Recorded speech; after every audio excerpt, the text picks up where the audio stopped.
Alright mga bossing, time check, ayun o. Ito lang talaga yung nakakahuli dito eh. Tingnan nyo naman mga boss kung gaano kalaki yan. At tingnan nyo naman yung nangyari sa amin kanina kung may video tayo, napakasaya. 3 gancho. Naiwan yung gancho nilangoy ko. Lucky pre! Solid! Woo!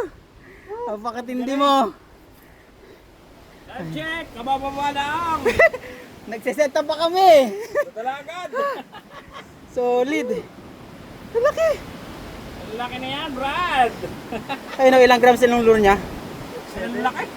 Ayun! 7 Daming tama ng gancho. Ha. Panalo, iba ka talaga Michael. Iba talaga. Wala tayong masasabi, siya talaga ang ano dito eh. Yan tao na yan ang ano dito eh, kilala dito eh. Hindi pa kami tapos mag-set up, humiyaw na. Sabi ko strike, ayun, dali nga. Makalupit. Yeah, power, sana tayo din. Yan.